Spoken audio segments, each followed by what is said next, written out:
It's not easy being a bouncer at a martial arts gym. You have to be strong enough to defend yourself in case someone wants to pick a fight, especially when your face is plastered all over the wall for everyone to see. But that's exactly what makes this next story so great.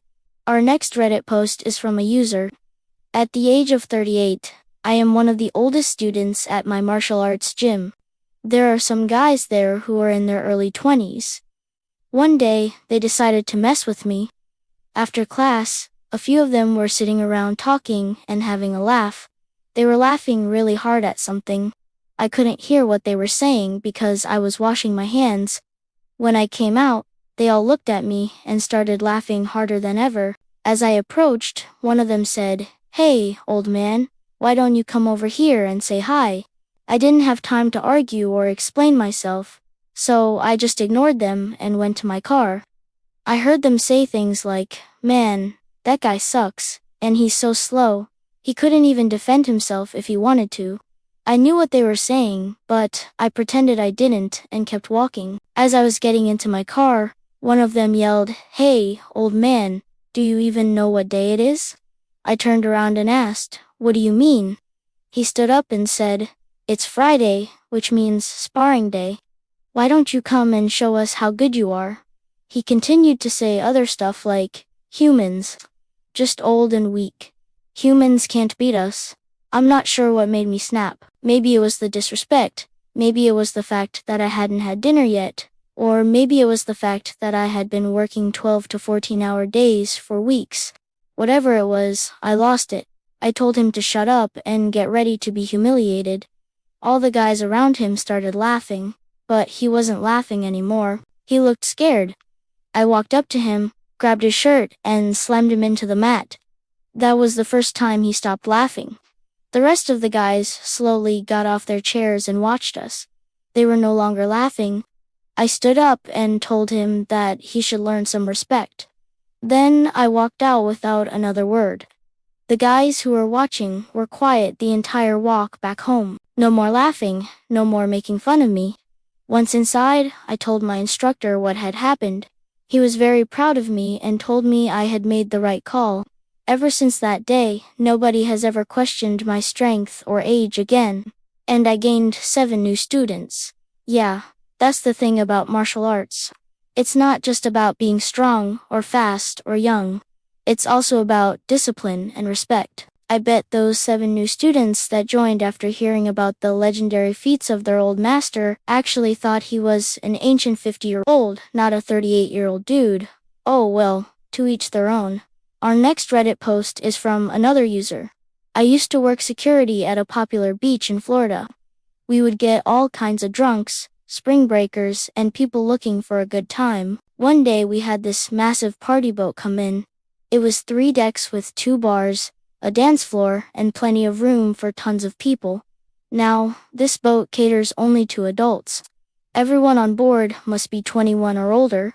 The type of people that go on these cruises are normally pretty classy. This was not the case for this particular cruise. These people were obnoxious, drunk, and out of control. They started coming in waves as soon as they docked. Within 15 minutes, our 100-person beach section was packed with people from the boat. We had multiple fights break out. People were climbing the lifeguard stand and acting like animals.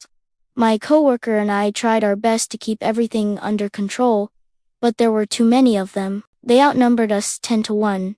At this point, my coworker and I started telling people that the beach was closed due to a lack of space.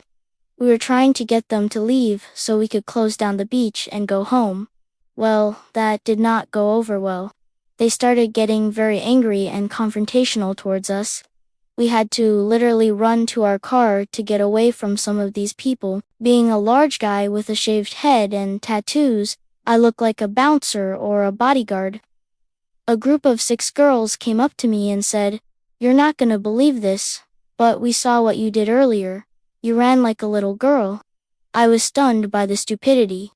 I said, "We had to leave for our safety and yours. There's nothing you can do about it."